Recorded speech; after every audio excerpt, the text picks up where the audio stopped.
All right, Emir, thank you for joining. Thank you for taking the time. I know you're a busy man. Of course. Thank you for the invite. Cool. Before we maybe start jumping into all the content, founder-led marketing stuff, I know you guys have a little bit of an interesting founding story. If you want to just talk for 2 minutes about how it started, I think in Turkey, and then you joined YC and where you are right now at end of 2024, and then we can jump into the juicy parts. Yeah. I'm Emir. I'm managing our entire go-to-market with our marketing and sales teams. All marketing, sales, and all revenue leads to me. Me and my co-founders, we are from Turkey originally. We moved to San Francisco and we got into YC last year. We did YC last summer, and then we went from like different metrics. We started this year at 5 people, 5 employees. Now we're close to 50. Wow. And we went from 0 to 150 customers. Different metric. I can think of different metrics, but things are going. The revenue is confidential. Yeah, I don't know if I can say anything else. But yeah, LinkedIn was a very big part of this journey, and excited to chat more about LinkedIn. Amazing. I'm very active on LinkedIn. I post almost every day. I see it. Maybe or maybe as the first question, can you just list all the things you guys do in terms of like content? Because I know you do a bunch of things, your content, other people's content, your website, you have these reports. From your perspective, how do you bucket the things that you currently do? Yeah, I mean, this changes from time to time. Maybe I can give like a timeline of events, timeline of different content types that we did. So when we first started, the idea was there was like a 6-7 month period where we were building product, and 2020. we were, more like 2022. We were building product, building the first version of HockeyStack. We built different versions of HockeyStack, made a lot of money, but this is like, they were not scaling and they were mostly for SMB. We wanted to build enterprise software. That was what we loved. And in 2022, end of 2022, we were pivoting into what HockeyStack is right now. And we were building product for 6-7 months. So then we were also bootstrapping. And then with the capital that we have from the other products that we had and sold, we were looking to get maximum amount of exposure in 6-7 months while we are building product. So that when we launch, a lot of people would know about HockeyStack and what it is and about us. So then there was like a 6-7 month period where Bora, my co-founder and CEO of HockeyStack, and we posted every day, twice a day. And back then, twice a day was working fine. Now it doesn't work. But back then it was pretty good. We were posting 5 a.m. PST and then like 11 a.m. to noon PST again, 2 posts. And then we did that for 6-7 months. And then mostly it was product launches. So because we were building product, almost every other day we had a new feature that no one else can use because the product wasn't complete. But we were turning those product features into videos, like 15-20 second videos, and we were doing a product launch every other day almost. So that was the initial phase of like not. Why did you decide to go so all in on, like, I mean, a lot of people when they're building product, they're not posting twice a day on LinkedIn from both of the founders' profile. Why did you guys decide to go so all in on it? Yeah, so before that with the other products, I tested SEO. I was successful with it, but it wasn't like a hockey stick curve in terms of revenue. I tried cold outbound. It wasn't a hockey stick curve. I tried referrals, partnerships, all that stuff. It wasn't a hockey stick curve. It's more like you try cold outbound for months and months and months, and if no one knows about you, it doesn't work. You try SEO. If no one knows about you, it doesn't work. You try agencies, no one responds to you if they don't know about you. So LinkedIn was, in my opinion, and it came out to be true. It was the only way where a lot of people would know about HockeyStack, so then it would make other channels work as well. So if a lot of people know about you, then most channels work. Like in marketing and sales, there's not a channel that's not working, just probably doesn't work for you, but doesn't mean that channel is not working. You probably need to do something else to make that other channel work. So in my opinion, LinkedIn was that single channel that would allow me to roll out the other channels. Okay, so before we continue, Dan, Didn't have money to put into ads or anything like that. Dan and Rachel, are you guys still eating that sandwich? Because that must be a big sandwich. And Tim, Kareem, Thomas, Laurencio, Justin, Luca, Chris, if you guys want to turn on your video, would be massively appreciated again to feel like we're not talking. There we go. Hey, Rachel. Nice. Navin, good to see you. Awesome. This already makes it feel nicer. Brian, by the way, you sent me a direct message instead of the chat, but I think you had a question. So Brian asked, did you run into interests you had to turn away due to advertising features that weren't publicly available? And if so, how did you handle it? Can you repeat the first part of the question? So basically, you were promoting the product before it was live, right? And Brian is asking, yeah. did you get interest in people wanting to use the product before it was live that you then had to turn down? And if so, how did you handle that? Yeah, I mean, when you start posting on LinkedIn, no one cares for 3-4 months. So there was enough buffer for me. But when we were getting interest, like demos and stuff like that, but it wasn't like I want to buy tomorrow. So no, that wasn't a big problem.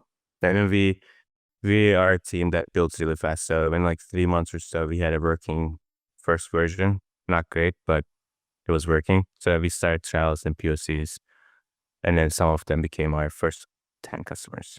Love it. Now, you said you tried SEO, it wasn't HockeyStack. You tried cold outbound, it wasn't HockeyStack.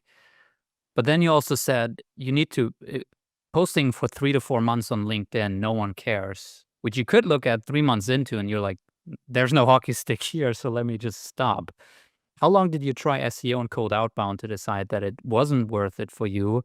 And how long do you think people need to do LinkedIn, let's say, to evaluate whether it's working or not? Yeah, so I mean, SEO was working really well. So I did SEO for like 9-10 months. Again, this was about 2024. Basically, what we were doing was a lot of pages, like 30-40 pages a month. And then we got to, I think, 20-30K a month in traffic for SEO in like 9-10 months, which was good. And then it was mostly middle of funnel and bottom of funnel pages. But again, like when you get in a call, there's a massive difference. Well, you can only talk about this if you experience it, but there's a massive difference when you get a call and the people on the other side knows about you versus they check out an SEO post and then get a call. There's like a difference there. When I say HockeyStack curve, I don't mean like SEO metrics or open rates or anything else. I'm just talking about revenue.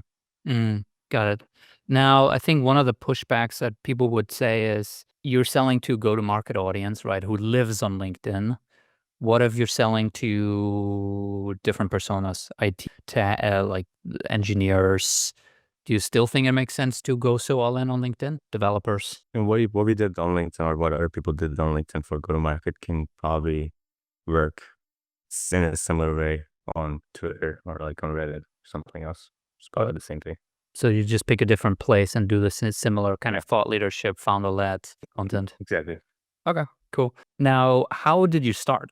Like, what was your, because it sounded so simple. You just said you just kind of posted twice a day for 6-7 months. There's a lot of people on the sidelines who've been debating doing this, not sure if they should do it, how they should do it, what they should start with, what they should talk about. How did you approach your kind of initial? Yeah. So we did those product videos, and then half of it was like build in public kind of stuff. And then after that, after like 1 month, 4 to 5 days or so, we were getting like 10 likes a post or something like that. And then we were reaching out to all those people to get into calls and then to get feedback. We were basically saying we are building this product. I'll show you for 15 minutes. Most of them were saying yes. Once we get on those calls, show the product, they know about the product. And we did that for like 3-4 months. And our first time customers were those people that are most of 90% of them are still using HockeyStack right now. So that was the first initial wave. And then those people start talking about HockeyStack, like on their posts, something like, I don't know, I saw HockeyStack. I got a demo of HockeyStack. It's a new tool. It does XYZ. I'm excited. And then the other people see their posts, come back to HockeyStack. So it was like a small loop. Then after that, that was like version 1. After that, we did version 1 of influencer marketing and then B2B. HockeyStack was probably one of the first companies with Lavender that did influencer marketing. So that was the second wave. What we did there was we worked with a lot of influencers, and this was last year. So last year it was mostly who you know. So if you don't know people, you wouldn't be able to work with influencers. And luckily, doing this for a long time and hiring the right people and also meeting the right people, I got to know a lot of the first batch of LinkedIn influencers. So we created a page called The Flow, and we built a lot of shows with influencers. So that was like, we hosted their podcasts, We owned all of the editing and post-production work for different influencers for them to post about their podcast and lead people to HockeyStack's page where we hosted their content.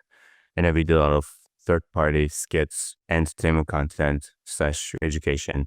We did that for like another 8 months probably. That was on its own wave, I would say. Now everyone does it, so it's not super effective. It's still effective, but not as much as last year. So it was a second wave. And then the third wave was... Okay, let's do third wave first, and then I have a couple follow-up questions. Yeah, third wave was we then focused on product marketing and HockeyStack Labs. So we did a new research report almost every week for 20 weeks of this year, 25 weeks. And then that was the third wave. Third wave was a little bit more interesting because some of the reports pissed off people. Yeah. And then a lot of people posted about the reports. And it was really tough for me mentally and emotionally when you wake up to 30, 35 posts every single day for like 10 days, hating HockeyStack. But then there are like another group of people that love HockeyStack and love the report. So there's like hate on social media in general is really tough. But if it's about something that you built yourself, then it's harder. But that got like, this is I think last month or so. The last report that people hated was last month. The one with Dave Earhart and that one, right? Yeah, it wasn't about Dave. No, but he made the one that he made an apology post about, right? Yeah, so before Dave, a lot of people hated it. Once Dave posted about it, then more people hated it. And then they also hated, I mean, yeah, we can talk about that too. But that one for 10, 15 days, it was the highest inbound pipeline of HockeyStack all time. Wow. Highest inbound, especially in the enterprise segment. Yeah, that was crazy. So it is true when they say there is no bad PR. I mean, it might be, but yeah. But it wasn't intentional, right? Like, I mean, you guys didn't like engineer, a lot of people do like attention engineering where they say crazy outlandish things because they know that will get a reaction. That was not at all what this was. You guys created a report in good faith, and a lot of people disagreed with the conclusion, I think, of the report, or the assumed conclusion of the report. Yeah, it wasn't intentional. Yeah, people got really angry on a couple small points and then turned into a whole different thing. Yep. That was a third wave, and then fourth wave, which we're in right now, is we are trying to balance product marketing and more entertainment. So now HockeyStack's marketing is built on my profile. Our VP sales started posting today, actually. It was a little bit active, but not so much. My co-founder, we are working with, I think, 12 to 13 influencers. This is more. Saw Sam Kuhn post, I think, today. Yeah, people like Sam Jacobs, Devin Reed. We are working with a group of really small group of people to promote our content and create content together. We do a lot of ads as well on LinkedIn. I mean, we're on all channels, LinkedIn, Google, Bing, Reddit, Facebook. We do that. We do sponsorships, events. So it's more diversified right now. Yeah, but it'll all start from LinkedIn. Yeah, you said that. So the first wave was essentially founder-led content on LinkedIn. Then second wave was adding influencers on top. Then third wave was the kind of research reports that you guys created, product marketing. And then the fourth, you said, is kind of this diversification. Yeah. If you could only do one thing out of all these things that you now tried, and someone said you're only allowed to do one and continue that, which one would it be? Like one content type or one channel or both? Let's say out of these waves, you're only allowed to work with influencers, or you're only allowed to post through your founders' profiles, or you're only allowed to publish these reports every couple of times a month. I think I would focus on my profile a little bit more from the early days. Why? That would be my answer. Because I dropped the ball on my own personal brand when we started with a lot of influencers.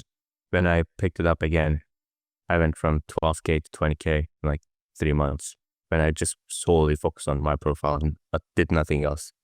I literally stopped working with everyone for 4 or 5 months. I stopped Exit 5, stopped all influencers except 1 or 2, and then just did my own thing. So if you were talking, Navin, this kind of feeds into your question. So if you were talking to a SaaS founder right now and they're early stage, I don't know, pre-product, or just like very early in revenue, and they want to do this founder-led motion, and they're like, what are you talking about? What would your advice be in terms of how much time should they allocate to it? How long should they give it? How should they approach it? Should they do it alone or with help? Like, how would you coach that founder through getting started with this type of stuff? It depends on what your role is. I have two other co-founders, both of them are engineers. So I was lucky that I didn't need to build and sell at the same time. Yep. So if you're in my position, then I would probably spend 100% of my time on this. If you're a seller and builder, then probably 30-35%. And then, okay, so 30 to 35%, let's say, which is, I mean, if you're a founder, I'm assuming a 60-hour work week, probably, if not more, a third of that would be 20 hours a week on like LinkedIn and content. That's what you're saying. It's $100 work week. Or then it would be like 30 hours a week on like content and LinkedIn. Yeah. And like, what would you like? Would you post every day and post images? Like okay, let's say, dedicate 20 hours a week to this, which is a lot. What's the approach that you would suggest for them? Yeah. So this is the kind of area that I focused and invested a lot of my time in after I stopped all the other things for like 1 quarter. And this is what I would do after I find my voice, essentially. So like that initial 3 to 6 months period, you find your voice, you know what's working, what's not working a little bit more. For me, for example, I mean, it's probably similar to other people too. When I do, like the first 2 sentences are really important. When I add like any type of dollar amount into the first 2 sentences, it works better, whatever the content is. So that it took me 6 months to understand that. But I understood that it's like, okay, I can start around the hook or like from the context of the post and then write the first 2 sentences and then write the post. And then after that, it is the most important thing is if pipeline or like booking demos is the most important thing for you on LinkedIn, which probably is. How can you create different types of funnels for people to go through to book a demo? So essentially what happens on LinkedIn is someone sees a post, they either scroll or stop scrolling. If they stop scrolling, which is what you want with this first 2 sentences, they check out the post, they read it. Best case scenario, they like it, commented, reposted. Best case scenario, and then they go on with their day. So if that happens, then you don't get a demo. For maybe if they see you over and over again for 4 months, and if they need the product, then they come back with a demo request, but doesn't, like usually it takes a real long time. What I figured out is if you can give some sort of content that they would spend more time with, and if you can basically engineer a process where you can reach out to them again to ask for feedback and then turn it into a demo, that is one of the most efficient funnels in B2B SaaS right now that anyone can do for any type of product, any type of service. And what kind of message are are you saying this? Like, hey, Emir, saw that you liked my post. Thank you for that. I was curious if you have struggled with your marketing attribution. Yeah, so the 2 examples. One example, which I think they're doing this really well, and we are working with similar people on social. Airlines founder Gull is doing this really well. So they have one content, which is like a big pillar content. Basically, they store all of their best posts, best sales rooms, influencer posts, all in one sales room. I don't know what it's called. It's like buyer enablement playbook or something like that. So he does a post. I do very similar things. He does a post, something like, I don't know, any airline close a $100 million deal. Here's step-by-step process. And one of... Oh, you're talking about Align Gal Aga? Yeah. Yeah. He mentions like, this is, and mentioned, I don't know, step 4, he used a digital sales room. By the way, here's the link to check out all of our best content in one digital sales room. Then you check it out, and then you give your email to check it out. Then they have all of your email, and then they follow up with something like, hey, all right, so that you check this out. By the way, we have this other resource, and also we have a free trial. I do the same thing with our dashboard templates. So I don't know, we spend $200,000 on LinkedIn. Here's how we check it. In one of the steps I say, we have a dashboard that I created. Comment to get my dashboard. People comment, we send a dashboard, and they check it out. And usually 50-60% of people give feedback or ask a question. And then from there, we start conversations. Yeah. And then it goes from there. So essentially, like I'm just pulled up Galaga, the guy that Emir's talking about here. So essentially, if you look at the post, and this is similar to what I see, the framework that works really well for getting, I don't know, inbound is that you do a thought leadership post that addresses a high level problem that your ICP has. You solve it in a way that you position it as like DIY. Here's a step-by-step playbook that you could implement to solve this high level problem that you have. And then that ties directly into this type of problem that your product solves. And you just mention it in the post or you link it up. Right. And so in your guys' case, because you build a marketing attribution software, there's all kinds of challenges that teams deal with in terms of how to attribute things. So you would write a post about what you would do if your CEO came to you as the head of marketing and wanted to know what's marketing impact on created pipeline last quarter. And you write a post that details exactly how you would do it DIY. And then you mention, by the way, you can kind of simply do this in our product and we have a template for that and you link it up. And that's kind of like, is that kind of what you're talking about here? Yeah, exactly. So for example, this one is a good example. COS, you launched a newsletter 6 months ago. As simple as everyone needs how you answer. So this one doesn't have the link, but if it had the link, it would be great. But also other people send a DM and they say, hey, is there a dashboard example? So it's like, here's how you answer step by step. And then, yeah, it's linking to HockeyStack. But on the other examples, we also send a link or say comment to get the dashboard. Then we DM all the people that comments.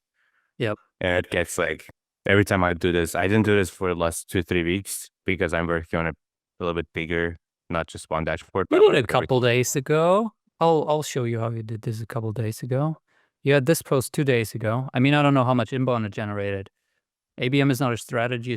It's a strategy, not a channel. You don't need $100,000 software to do it. Here, so you can start running ABM right away.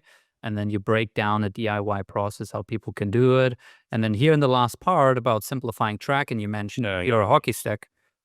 I didn't edit link or I didn't say comment to get my dashboard.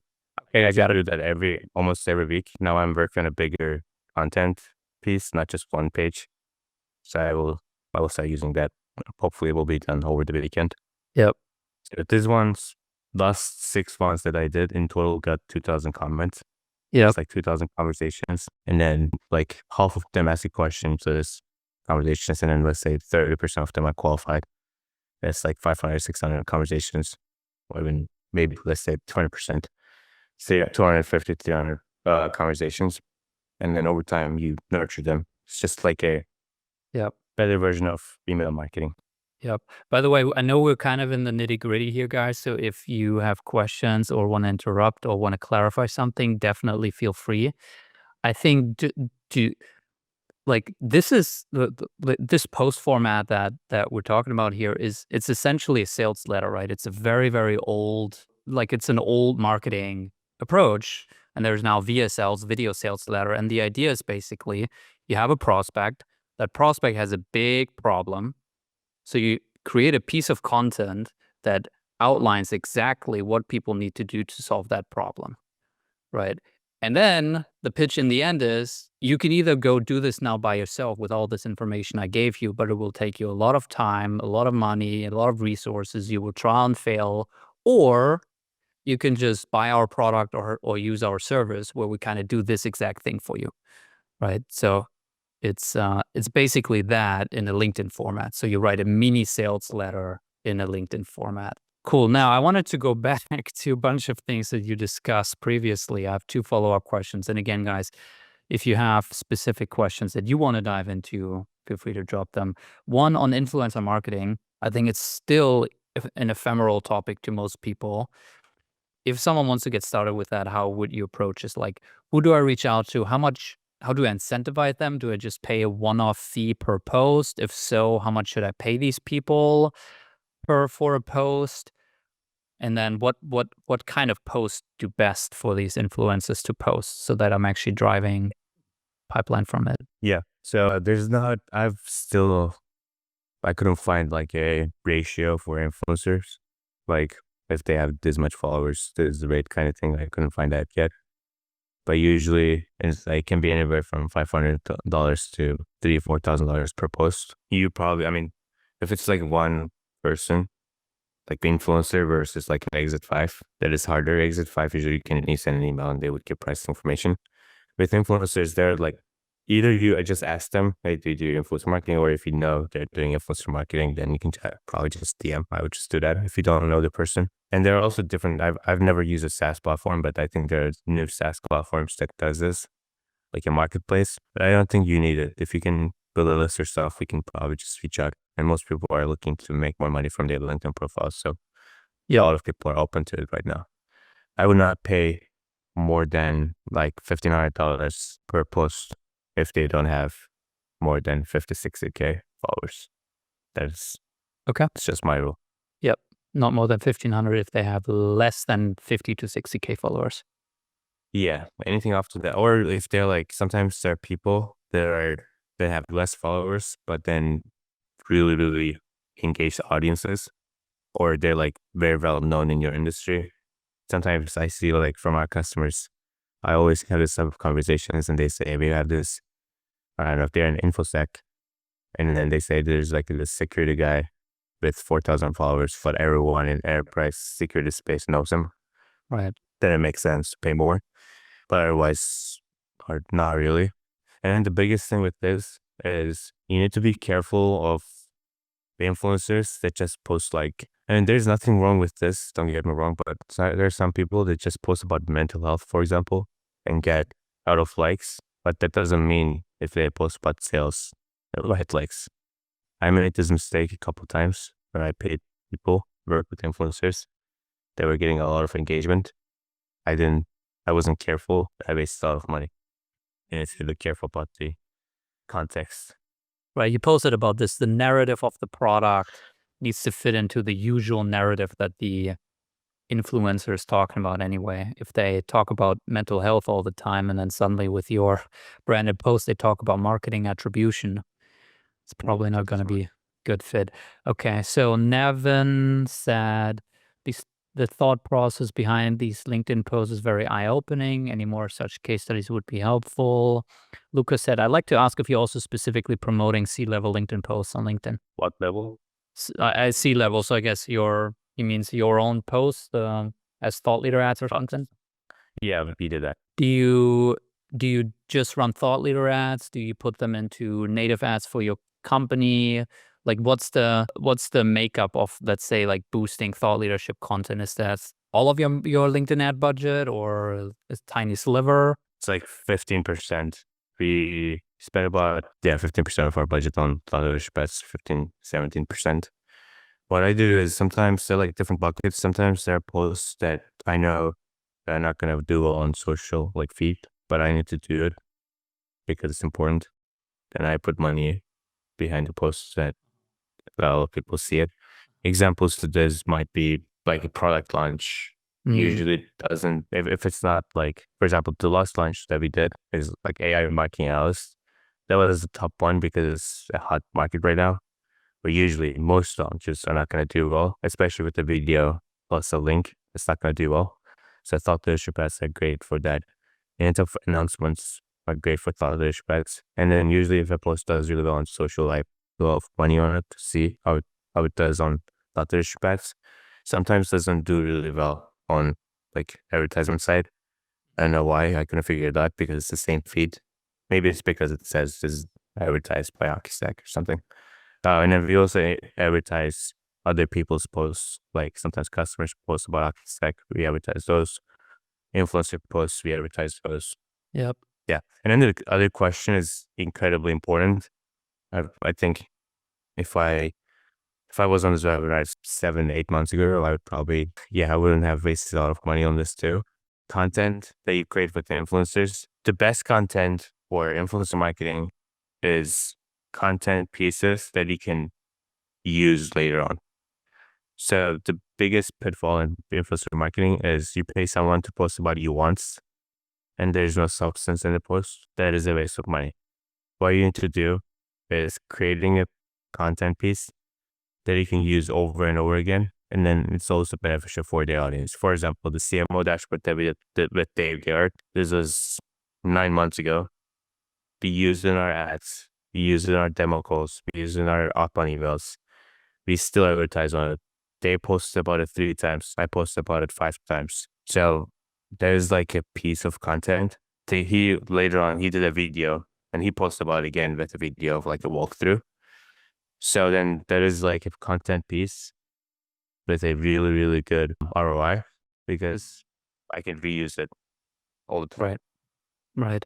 Now, Brian asks, how much digging into their followers do you typically do with these influencers? Demographics, engagement, job titles. Yeah. So right now I do a lot. You don't need to do a lot in the beginning. You just need to be careful about the posts and the content audience.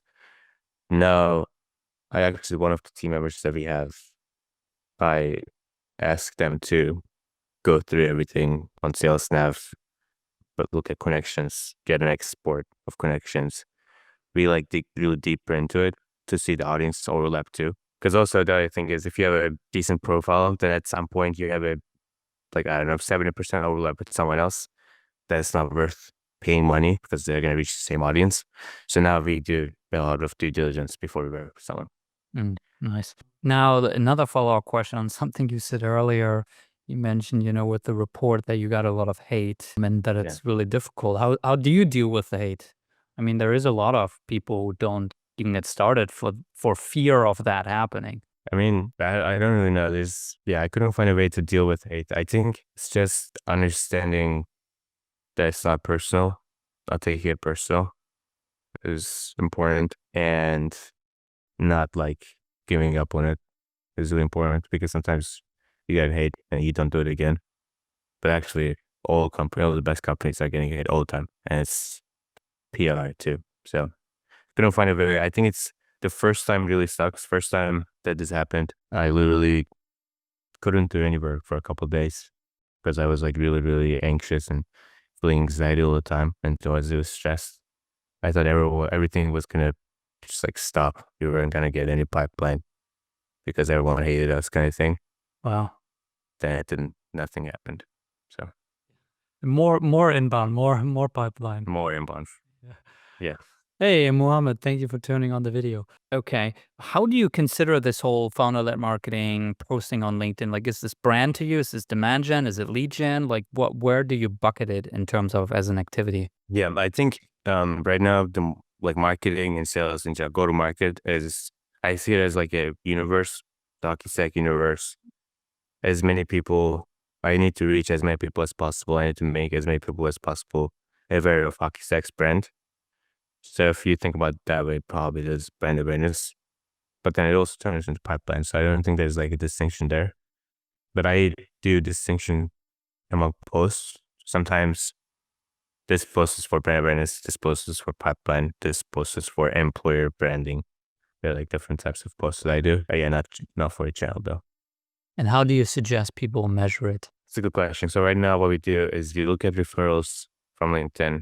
We look at software attribution. We look at sales call recordings from Gong. There's like a tracker there that also pushes into Salesforce. And then there's a little bit more advanced. Recently, the same person on our team, you look at my followers, ICP followers week over week.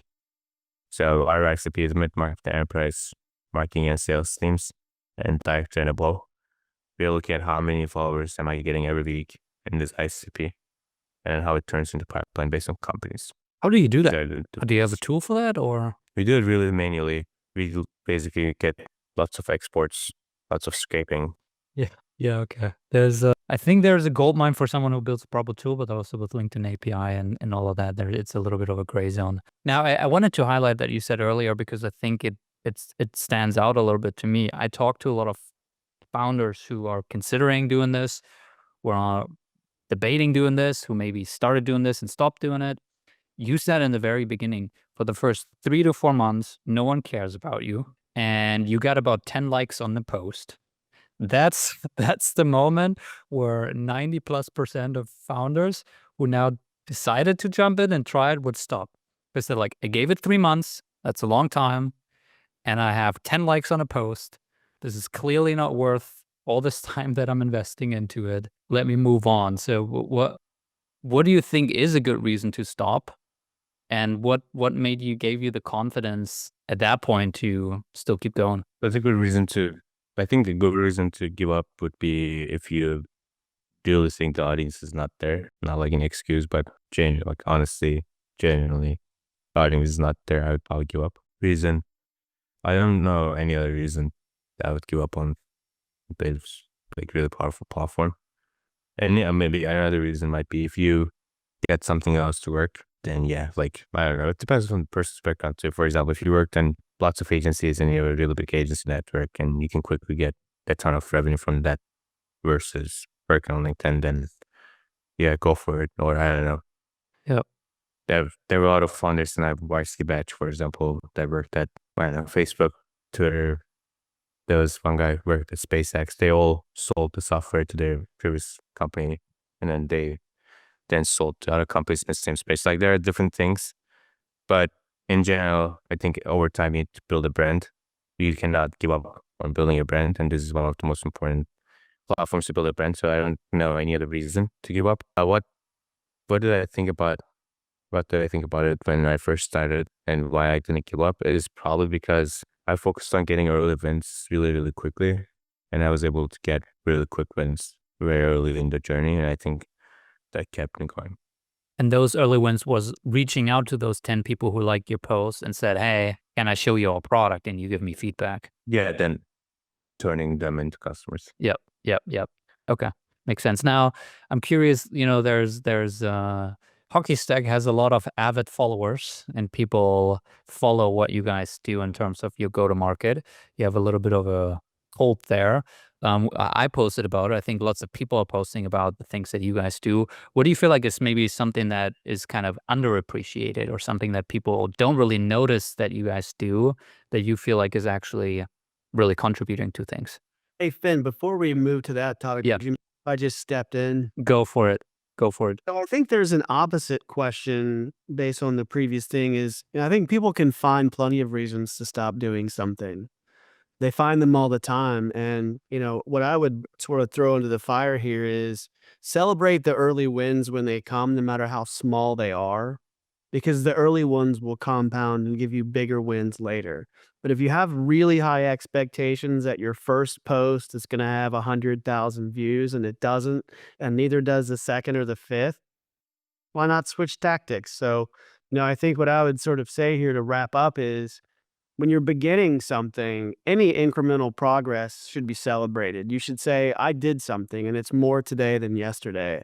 And that can help you kind of push through the doubts and the indecision of whether to go forward, because a lot of this game is about staying consistent and applying effort over time. There you go. Little pep talk from Dan. Love it. I got my pom-poms ready. Love it. All right, Emir, you were starting to answer what you think is maybe a little underappreciated or what people don't notice about something that you guys do that you think is really smart or contributing. I think, I don't know if this is smart, but one thing that we do is we treat different profiles as different personalities. And I think that's contributing to success. So for example, my profile is more like marketer's best friend, supporting marketers, CMO's best friend, profile like that. And then my co-founder's profile is more like scientist / engineer that is more like strict with stuff. That's more like asking questions, questioning different things. And then our VP sales profile is more like helping marketers, but from a sales side of things. And then our influencers profiles are like they're different. Like if you're working with an ex-CMO, that is more like I did this at my previous company. This was my problem. If you're working with someone from a different background, each that's different. So most people do the same post from all the profiles. That doesn't work. We treat each profile as a different personality, as a different person, which they are. I mean, there's the person behind the profile. So Yep. I think that's still important. Now, I dropped your CEO's LinkedIn here, and I'm also going to drop your VP Sales, Nate's LinkedIn in here if people want to check it out. This ties into an earlier question that I had. You mentioned it took you 3 to 6 months to find your voice. What does that mean? How do you find your voice? What is your voice? How can people accelerate it? I think it is just testing out of different things. Voice I mean, like something that works for me might not work for you. Like, for example, this last post that we did for my co-founder was something like I talked to 15 tier 1 VCs. 15 tier 1 VCs visited our office in Silicon Valley, something like that. If I do that post, I tried it doesn't work for me because my profile is more towards supporting marketers. So that's like an important lesson. But there are like lots of things like this that doesn't work for my profile versus his profile versus your profile. And I still don't know the exact answer to this, why it's the same feed, very similar audiences, why wouldn't it work for my profile? So just finding those little things.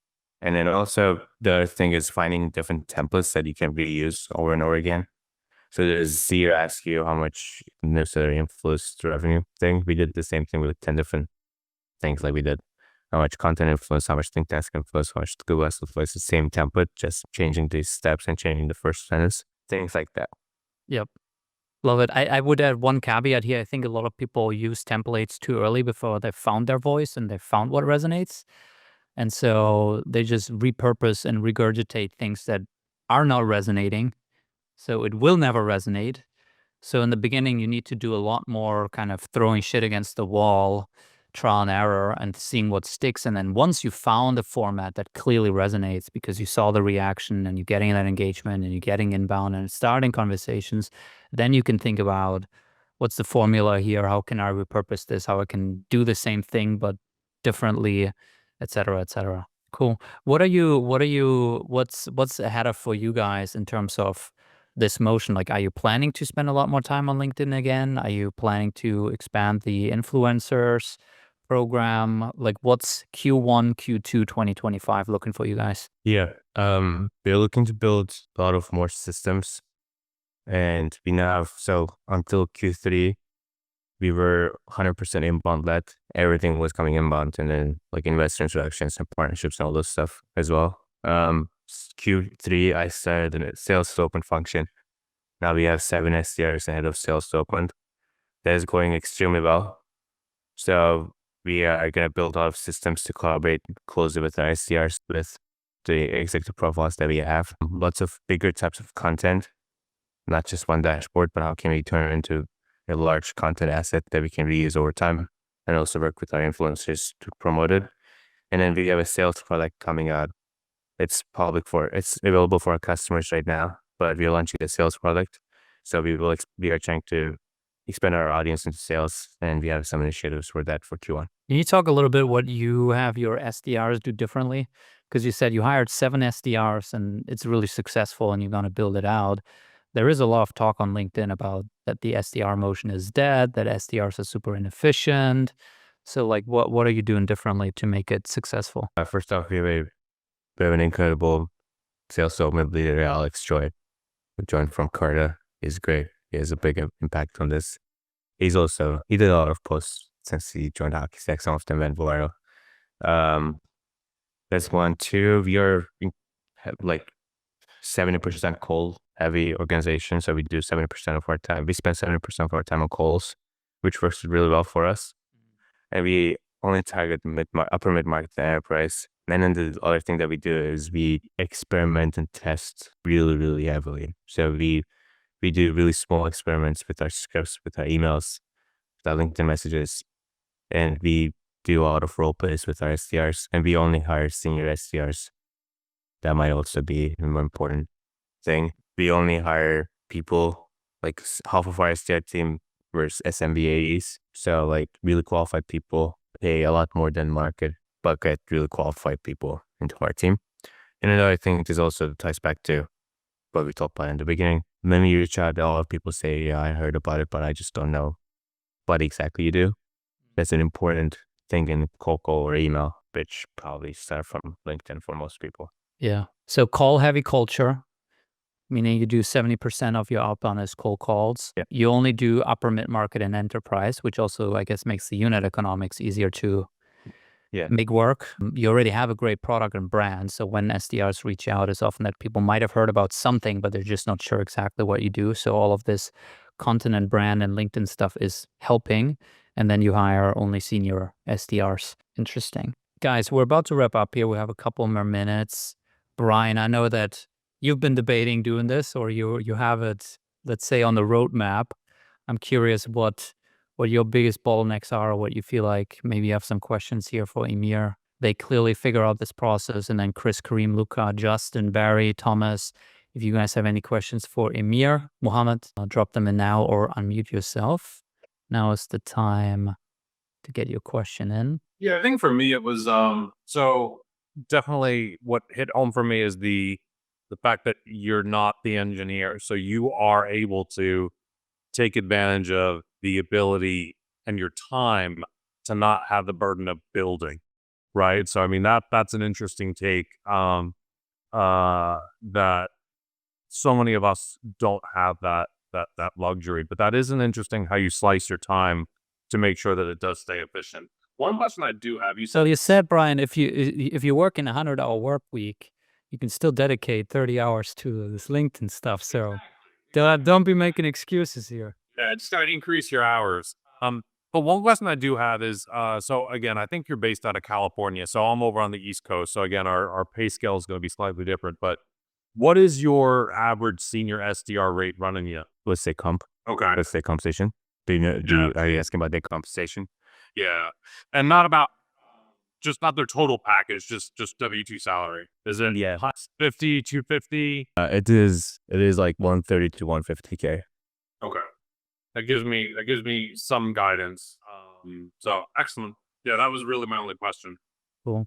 Luca, you raised your hand. Feel free to unmute yourself here and ask it. Hi people. So my question would be to Emir that are you the one who's creating all of your own content, or you're also working with like content marketers or like copywriters who's also creating the content for you in your like voice or in your style? Like how does it work? No, I write all of my content and help others write their contents too. I just have one person that I work with who basically meet once a week and then we come up with ideas and then keeps me accountable. But I write all of my content. Do you batch it? Do you do like once a week you write 5 posts, or do you do daily? What's your process here? I spend 45 minutes every day and 2 hours on Sunday. Wow, 45 minutes a day and then 2 hours on Sunday on top of that. Yeah, Saturday I don't do anything. 45 minutes during the week and then 2 hours on Sunday. 2 hours on Sunday is mostly 1 hour is brainstorming and then coming up with ideas. And then the other hour I usually spend on looking at a lot of different profiles to see what worked the last week. And is that including the 1 hour kind of call or interview that you mentioned, where you have someone helping you figure out ideas that you might? Extra. That's also extra. Okay. All right. So that's there you go, guys. The other thing that might be useful is if you're one really quick hack is if you're always ahead of schedule. Like I usually have, like right now I have posts for next week. That gives you a little bit more headspace to come up with better ideas. Otherwise, you feel like I need to post something in 10 minutes and you never come up with good ideas. Do you republish stuff from like 3 or 6 months ago? Yeah, I do. Okay, cool. Well, Emir, thank you for joining. Thank you guys for joining. If you joined late or early or whatever, this will go out on our podcast, etc. I would say week after next. I think we have a couple slotted here. Emir, I wish you all the best. Thank you so much for your time. I hope you get to enjoy a little bit of a break over December. Probably not. Maybe an 80-hour work week for a little bit, just to wind down a little bit. Yeah, thank you for your time and all the best for HockeyStack. Yep, thank you so much. Thank you. All right, guys. Thank you for joining. Bye-bye.